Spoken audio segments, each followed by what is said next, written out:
Good afternoon. I'm George Latimer, Westchester County Executive, and today is Tuesday, May 30th, and we're very happy to have you with us for our weekly update on Westchester County issues.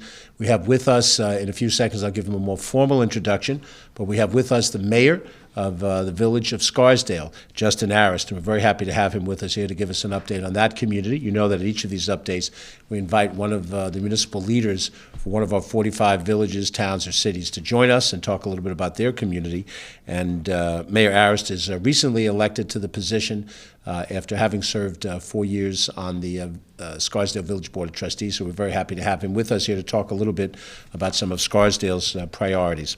We're also going to touch on some of the weather issues that are coming up. We're now entering hurricane season, and while it's not like hurricanes in Florida, we're still subject to the potential of hurricanes reaching us, and we'll go over some of those things. Ken Jenkins, our Deputy County Executive, will join us to cover that.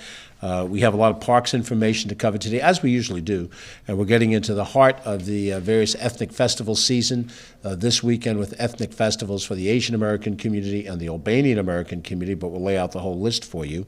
And then we'll touch on some of the communications that we've had and a few other issues, some other major events coming up, and of course we'll touch on the migrant asylum seekers issue as well. But first, let's get to our guest. The village of Scarsdale is incorporated as a village town, and that's, you have to get into the deep weeds of how New York State municipal governments are structured. We know of towns and cities and villages. This is sort of an amalgam of the two, Scarsdale being one of three communities that has this construct. But Scarsdale is well known. It has a national reputation as a municipality. Many famous people live there now or have lived there over the years. 18,000 residents and a city with, or community with a great history in local government. They have a unique system of local government, and the mayor may touch on this or not, but there is informal term limits in the community, so members of the village board serve for a maximum of two-year terms, or 4 years total.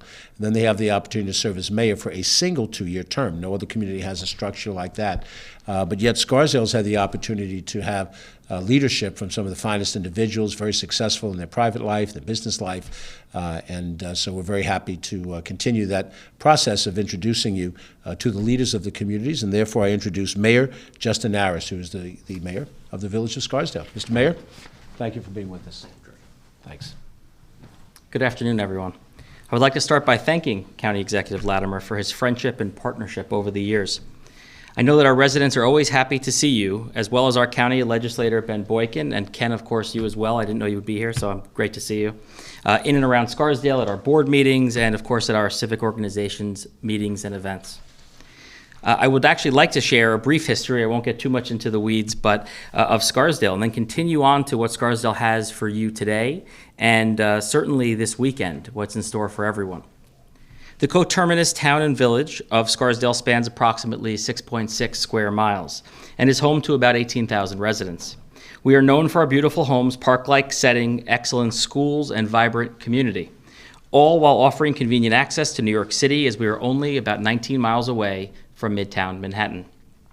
Scarsdale was a humble farming community of approximately 288 residents when it officially became a town in 1788. We are centrally located in Westchester, which might be convenient today, but in the late 18th and early 19th centuries, our distance from the waterways that helped drive trade and reliance on the twisty and sandy White Plains Post Road to get to New York City prevented growth and development. But that all changed in 1846 with the arrival of the railroad connecting Scarsdale to New York City in a new and convenient way. It led to another major historical milestone in 1891, the establishment of Arthur Manor, a 150-acre farm subdivided into parcels for single-family residences. As the dawn of the 20th century saw farms and vast estates evolve into picturesque neighborhoods, both longstanding residents and newly relocated professionals joined forces to create local organizations, including and especially a nonpartisan electoral system, laying the groundwork for a unique, enduring tradition of volunteer civic participation that many argue is responsible for the Scarsdale we are so proud of today. The swift influx of families in the late 1910s necessitated the construction of new schools, and before long, Scarsdale implemented a village-wide zoning blueprint solidifying its identity as a predominantly residential community with neighborhoods centered around the various elementary schools. We incorporated as a village in 1915, and in a display of local entrepreneurship, business owners rallied together in the 1920s to erect a striking Tudor Revival-style village center, sparking a housing boom that led to the development of a considerable number of homes, many of which remain intact to this day. In the aftermath of World War II, the community directed significant resources towards recreational facilities, introducing public tennis and platform tennis, also called paddle, which was invented in Scarsdale, along with a comprehensive swimming pool complex. Scarsdale has also been a leader in conservation and sustainability. Hopefully there'll be slides panning through that you're watching. One of them, or a few of them actually, of course, have the county executive very prominent. As I mentioned, he's very present and has been very supportive of the food scrap program I'm about to touch on in a moment. In recent years, our residents have led the way in food scrap collection at our schools and homes locally and throughout the county and even the state. We were proud to recently receive our 40th consecutive designation as a Tree City, USA. And for many, our brand as a village in a park is as important as our architectural aesthetic, our exceptional school district, and our proximity to the city. I would like to now promote some of what Scarsdale has to offer county residents every day of the year, and then highlight the exciting opportunities over this coming weekend, where I hope our neighbors will join us and perhaps get to know us for the first time, or for many, get to know us even better. I will close with a couple initiatives that I know the county and county executive are working on and hope that Scarsdale can participate and help with going forward. As we often say, please shop the Dale. We have a great product mix, from Great Stuff and the Eye Gallery to Wilson Jewelers, from I Am More to Rothman's to Dentelier and Rudy's Music. And please also dine the Dale. Whether it be a Popohito Parkway Cafe, newly opened Steakhouse One Rare, Akai Sapori, the soon-to-be open French Bistro Michelin, and many more.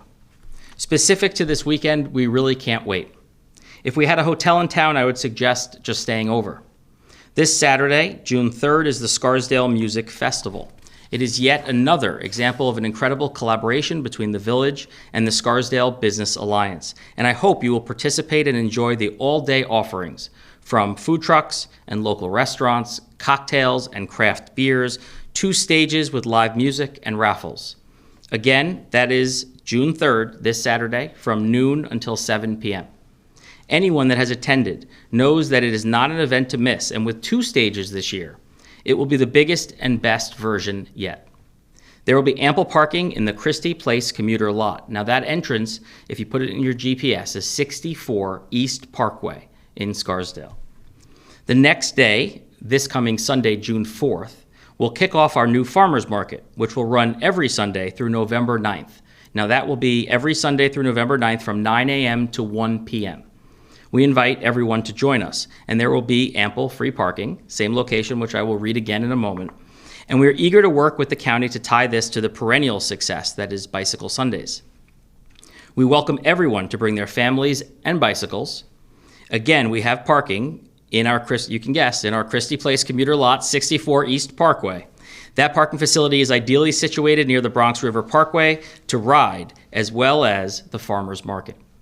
Please join us. And of course, you can go to our website at scarsdale.com for more information on these events. Now, as I close, I again want to thank the county executive for his partnership as well as his leadership. We are appreciative of his can-do attitude and willingness to take on difficult yet important issues. 2 of these topics are civil service and shared services. Thank you for recognizing the opportunities that exist for improvements in both areas. Scarsdale is ready to participate and work with you, as well as other partners, to retain important safeguards, while also removing red tape that prevents municipal officers at the most local levels of government from making the best and most expeditious hiring decisions for their communities. We also hope to continue the discussion that you started early in your tenure about how we can work together even more and potentially share services, thereby making our budgets more efficient, improving services for our residents, and all the while retaining our unique identities as communities. Thank you. Thank you very much. That's the mayor of the village of Scarsdale, Justin Arist. And we look forward, Mr. Mayor, to be a good partner to Scarsdale as we've tried to be over the time. We wish you good success in your tenure. And hopefully we'll have a few of those opportunities to work together.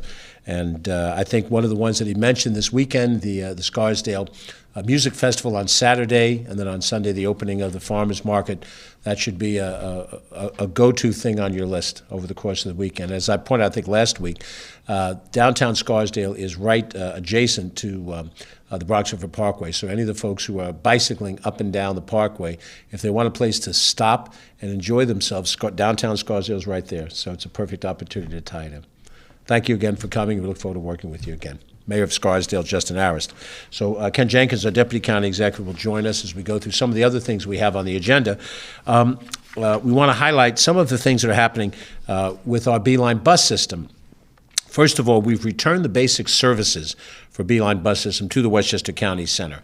We know that we had the center closed for almost 3 full years due to the COVID outbreak, and we used it for a variety of purposes, vaccinations and so forth. It reopened in late February, but now it's returning to its position that we previously had, where Beeline bus riders could go there to access certain services.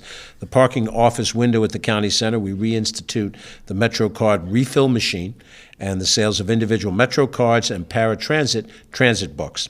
The services are available Monday through Friday from 10 a.m. until 4 p.m. Metro cards are available for purchase. They include a variety of different options: two-trip, 30-day unlimited, and a $22 card. The refill machine will provide Beeline bus riders the opportunity to add value to either their regular or their reduced fare card, so they can continue to using it through the period of time that they choose to. Purchases for these can be made either by cash or by credit card. Paratransit ticket book reservations for groups still remain handled here at the McCallion office building in downtown White Plains through the county's Office for People with Disabilities, and you can give that office a call at 995-2959. Everybody knows where the county center is, but officially it's located at 198 Central Avenue in White Plains. And if you're coming up Central Avenue from Yonkers and Greenburgh, it's sort of at the end of the line as the Central Park Avenue meets Route 119 and then the Bronx River Parkway. There's a host of different Beeline bus routes if you're going to take it. Seems logical if you're going to buy Beeline bus tickets, you take the Beeline bus to get to the place where you buy the tickets. And you can also pretty clearly go online to our various locations. We have our website, westchestercountyny.gov, Beeline Bus. You can call the Customer Service Center for the Beeline Bus System at 813-7777. I hope these are appearing on the scroll under the picture. And the services at the phone are open Monday through Friday from 8 a.m. to 8 p.m. and on weekends from 8 a.m. to 4 p.m. The Beeline bus system, really created in the late 1970s, was a consolidation of what was then independent bus lines. I remember as a young boy growing up in the county, used buses before I could get a driver's license, and it was a disjointed system. This is ancient history if you didn't grow up here and if you're not at least over the age of 65. But the Beeline bus system is the second largest ridership of any bus system in the state of New York, except obviously the New York City bus system. So there's more bus riders on the Beeline system in Westchester than in Nassau County or in Buffalo or Albany or some of the other regional transit systems. And so we're very proud to have that system. We're trying to improve it at every turn. We've talked often about the fact that we've done a conversion of the buses from diesel buses to electric or hybrid electric buses. Makes it a much cleaner, less environmentally impactful system, and we're very proud of that.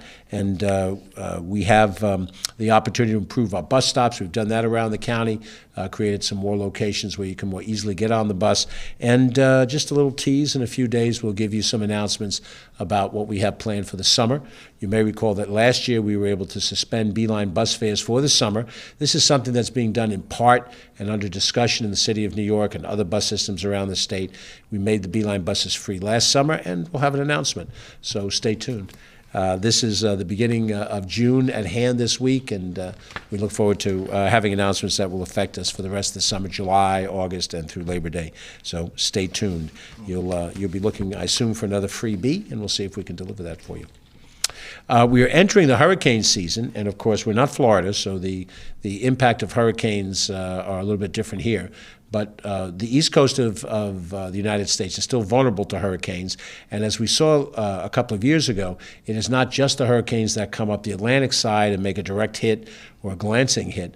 But last year or 2 years ago, we had Hurricane Ida, which entered the United States in New Orleans and came up through the Mississippi River Valley. And by the time it got over Westchester, it was an intense rain event. The hurricane was slow moving and it stayed. It saturated rain. We had a terrible problem with flooding. So it's important for us to focus on the fact that we have to be prepared for hurricane season. Even if we don't see a hurricane on day one, we'll see something before the season is over. Ken is going to go over some of those different preparations that you could make. Thanks, George. And certainly, while hurricane season is officially underway, we're going to urge residents, County Executive Latimer and myself and our team are urging residents, especially our emergency services folks with Richard Wishney and Susan Spear, to review their emergency plans and stock up on those critical supplies in case severe weather strikes here in Westchester. Over this past weekend, you may have witnessed and experienced the tremendous winds that we had going on yesterday on Memorial Day. So we were at several events, and certainly the winds were taking over, and certainly down south they were experiencing some hurricane events, but you can see how quickly those things can change, even on the beautiful weekend that we just had. So observing that severe storms often cause that major flooding and widespread power outages, County Executive and our team wants to make sure that you get your flashlights, your batteries, your canned and your perishable, non-perishable foods ready, and you know that whenever we hear something happening, you could see the line forming right now at your favorite supermarket as people go to the supermarket or to their favorite hardware store to be able to pick up those supplies right when things are happening. So it's really better to be a little bit prepared, and this is what we're urging you to do right now. So the best time to stock up before any significant storm is before that significant storm happens. We always remind people that in Westchester, because County Executive pointed out that we've had flooding events in the last month, we had that severe rain that caused severe flooding, and on our normal places where flooding occurs, any parkway, roadway that has a river or body of water in its name might be near a body of water, and that means it's likely to flood, like the Bronx River, the Sawmill River, and the Hutchinson River Parkways, and the Spring Brook Parkway, which has a spring lake in the middle of it. So again, it's a good opportunity for you to take advantage and look to make sure that you have those alternate routes available and ready for you. We have to point out, again, in 2021, 5 of our Westchester residents lost their lives as a result of that severe flooding from that major summer storm. This tragic loss of life continues to remind us of the need to take precautions and be prepared for whatever may come our way. So again, our county emergency responders recommend residents stay inside and also have several days of that non-perishable food, water, and medicine. And our parents always told us to make sure inside of our cars that we keep the water and some snacks available in case that you get stuck. And you want to make sure that you had those flashlights available. Residents should also have a go bag ready just in case a severe emergency happens and they're asked to evacuate on a very short notice during emergency.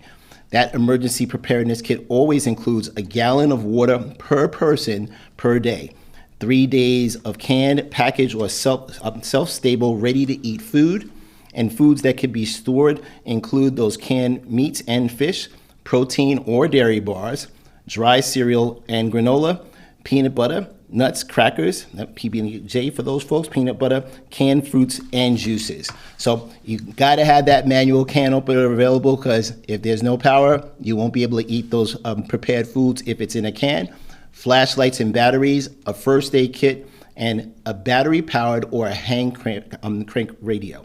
So we always want to make sure that those things continue to happen. For those of you that are in a place where you have a generator available to you, that you want to make sure that your generator has been checked before a storm hits. Last thing that you want to have happen is that your generator doesn't kick in because it wasn't properly surfaced, so make sure that you have that done. In the case of an emergency with the storms that come through us, you want to make sure you turn your refrigerator up to the highest possible setting that you can to keep your food fresh longer in the unlikely event that you lose power.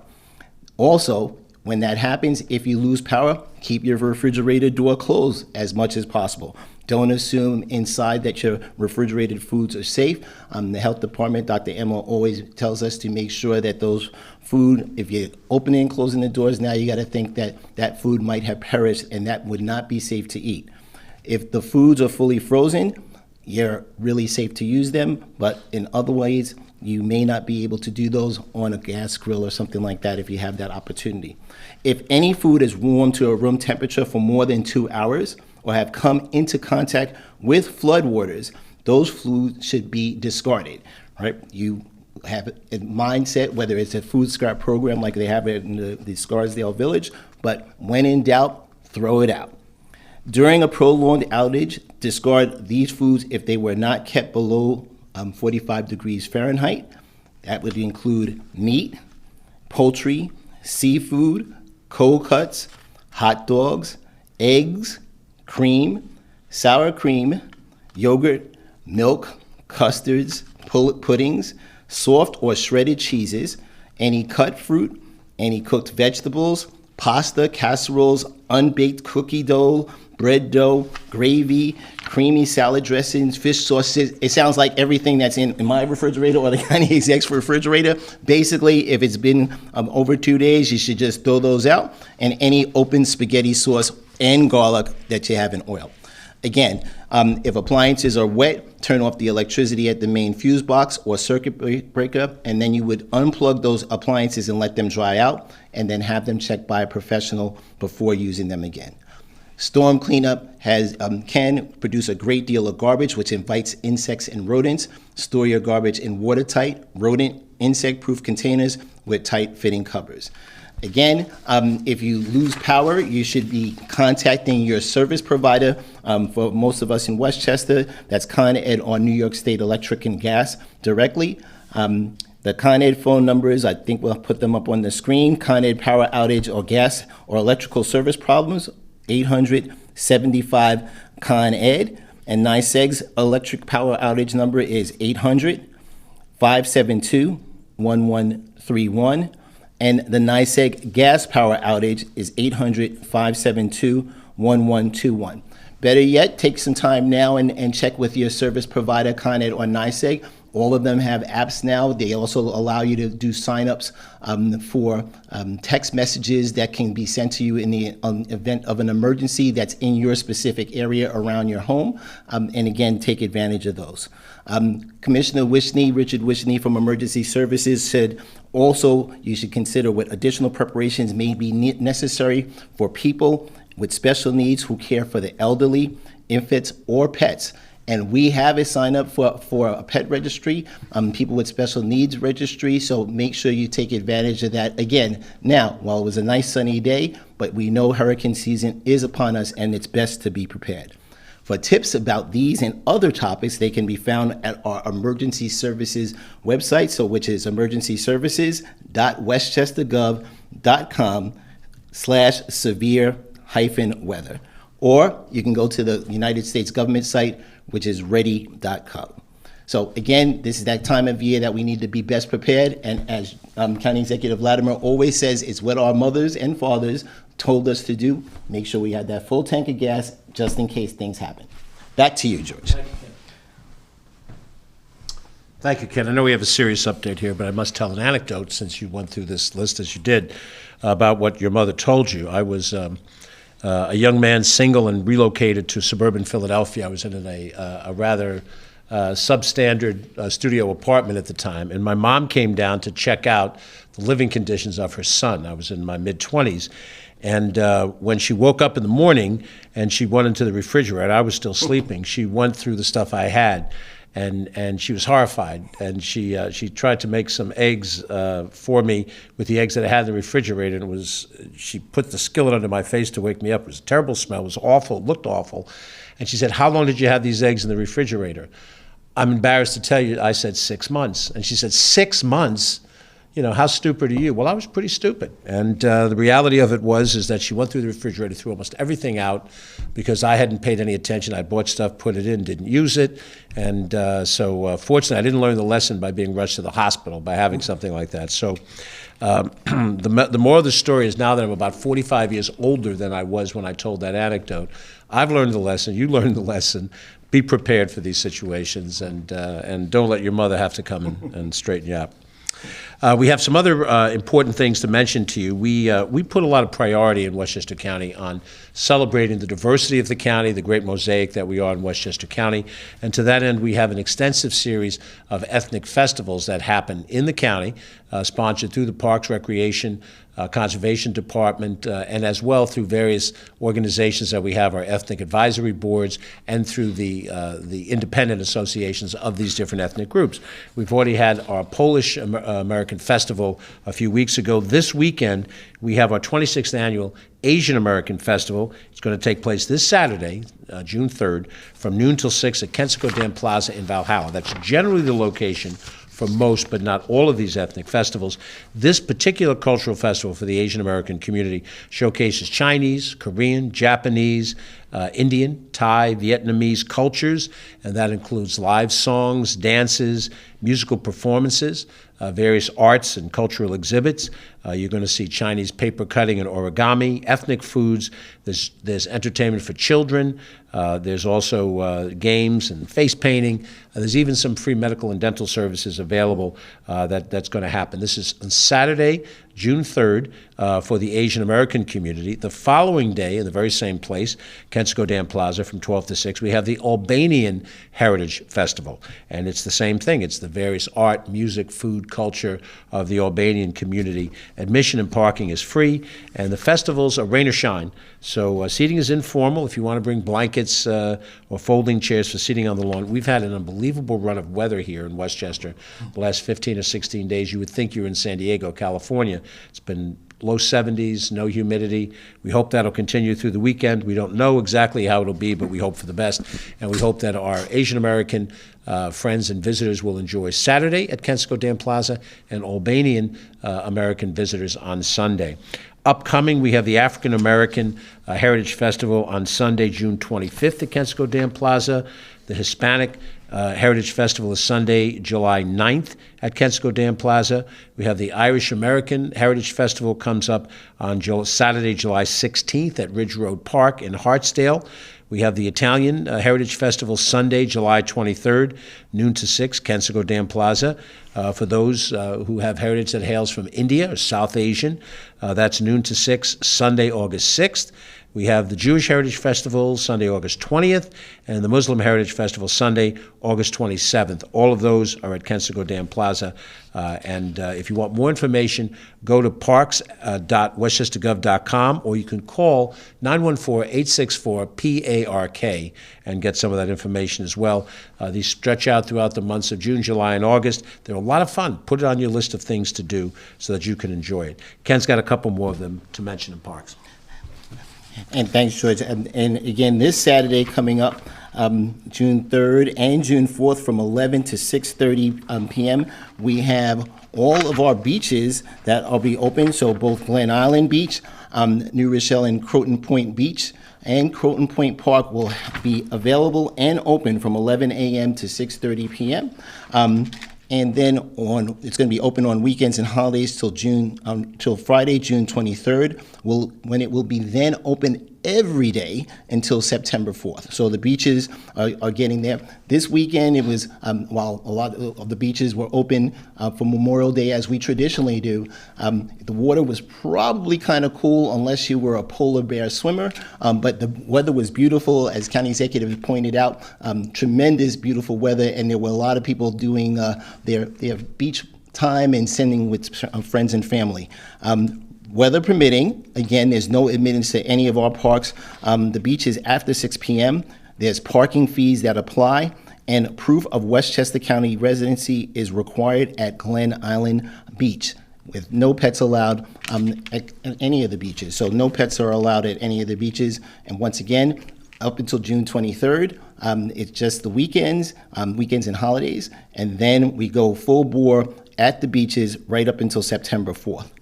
On Sunday, June 4th, from 10 a.m. to 2 p.m., Bicycle Sundays are back. As County Executive pointed out before, we will continue to go through Bicycle Sundays except when it's a holiday weekend, like Memorial Day. That Bicycle Sundays will be at the Bronx River Parkway from White Plains, just basically at Scarsdale Road, right up until the county center.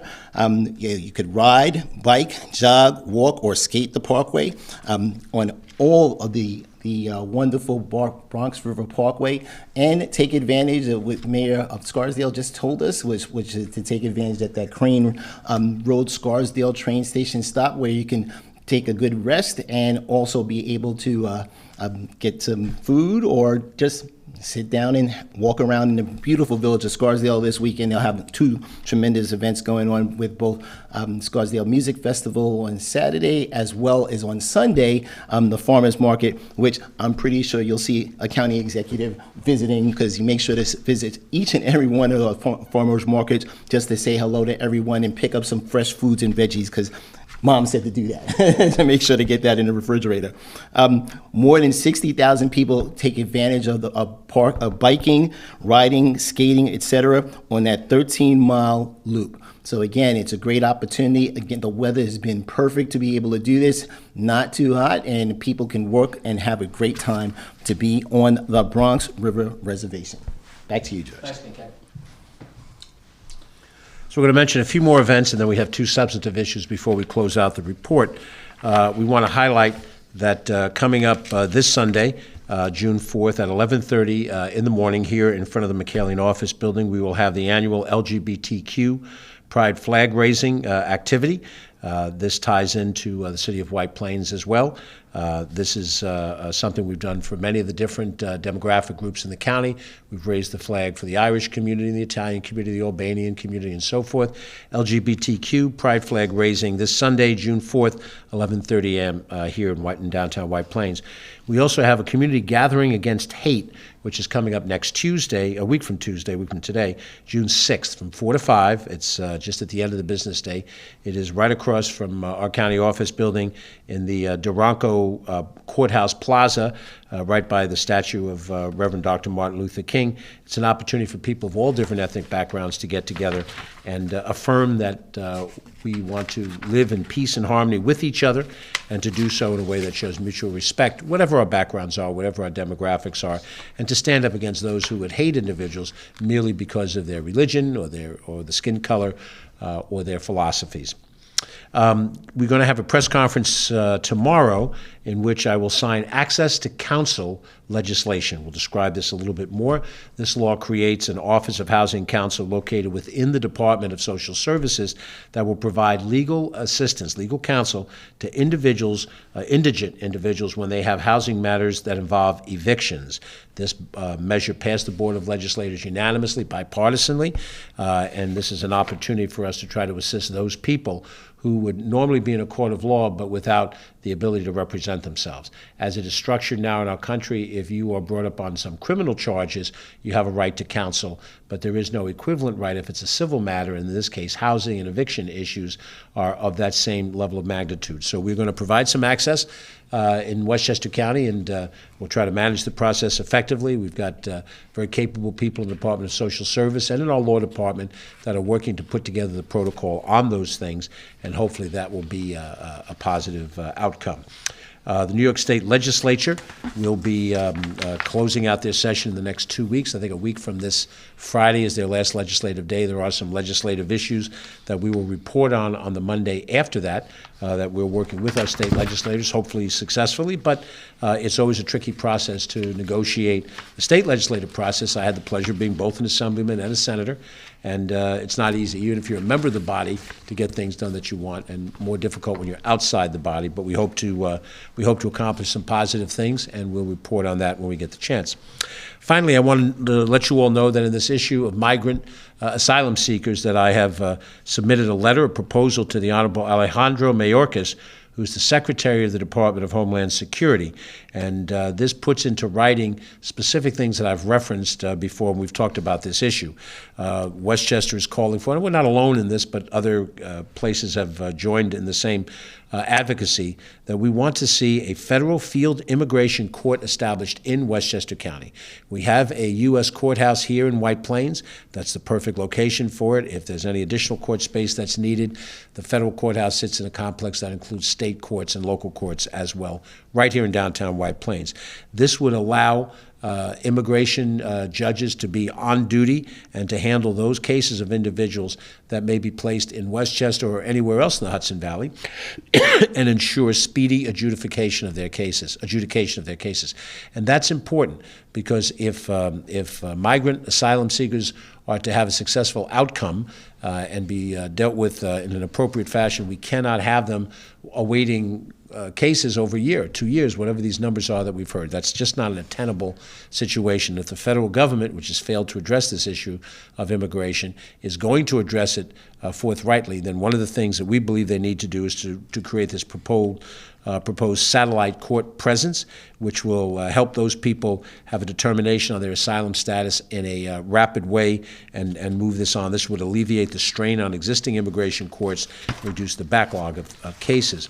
What we've also highlighted in our communications to Secretary Mayorkas is the essential need of having a much speedier process for work permit for these individuals who are housed here. At this point, we still have only about 60 units, 58 units in Yonkers at one particular location. There are no other placements in the county. I've heard all sorts of rumors, by the way, and they're inaccurate.